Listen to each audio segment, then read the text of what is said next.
મારા વાલા મિત્રો મજામાં. તો આજે આપણે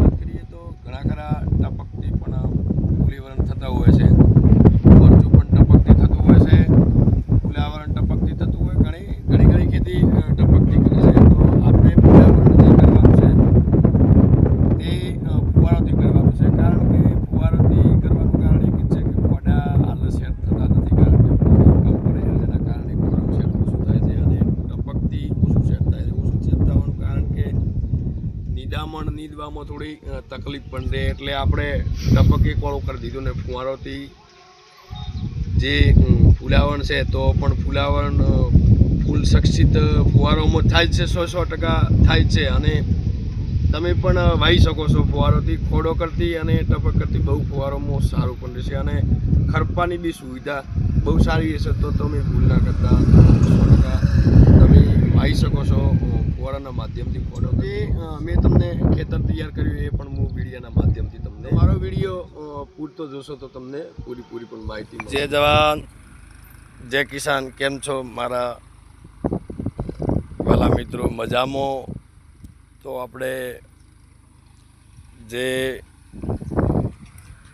અત્યારે 7મો મહિનો અને 13 તારીખ 2026ના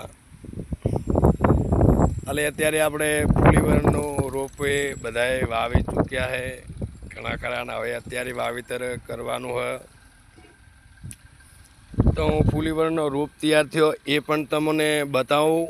અને આજે આપણે પાટલાવાળીથી વાવેતર કરવાનું હોય. પાટલાવાળાથી તો 5 ઓળોવાળો વાવણી છે, તો આ રીતની પાટલી અને હું આજે તૈયાર કરવાનું અને કાલે રોપણી પણ ફાઇનલ કરવાની છે આપણે ફૂલીવરણ પોતાનું પ્રોપર.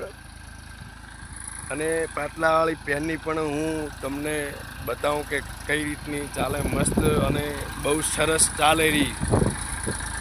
કારણ કે અને આ ટ્રેક્ટરના માલિક છે, બરાબર. તો પોતાનું ટ્રેક્ટરે અને આ રીતની પાટલા પેરણી એ પણ હું તમને બતાવીશ. અને મારું ફૂલીવરણનો રૂપ તૈયાર થયો એ પણ બતાવીશ.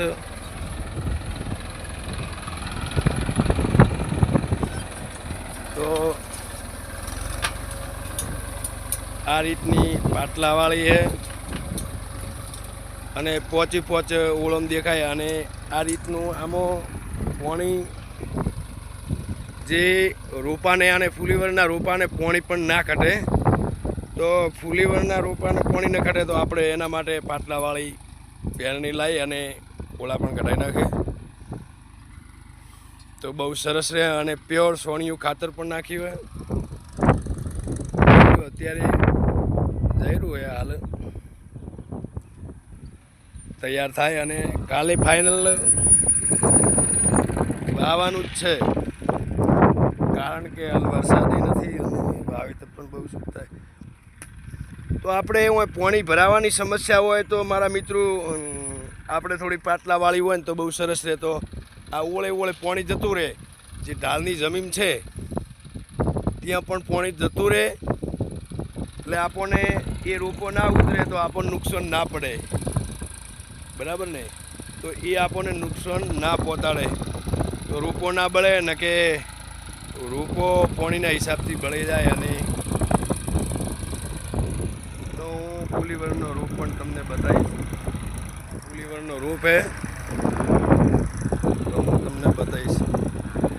પૂરો વિડીયો જોશો તો તમને બહુ મજા આવશે. તો આ ફૂલીવરણનો રોપ હે તૈયાર થઈ ગયો હે. જો મિત્રો તૈયાર થઈ ગયો કમ્પ્લીટ રોપે એવો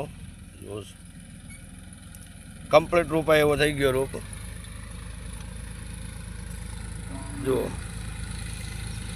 બધો રોપે એવો થયો અને કાલે ફાઇનલ પણ રોપવાનું હેડ આપણે. અને મારા કિસાન ભાઈઓ પણ તમે પણ શાકભાજી થોડી કરો તો બહુ સરસ રહેશે. બધો રોપે એવો રોપ થઈ ગયો હે. વોલ્ટ રોપ એવો થઈ ગયો. એવું પછી કોઈ નાના મોટું છોડવું હોય તો જાળવીને સોંપવાનું. થઈ ગયો સોપે એવો રેડી. ને કાલે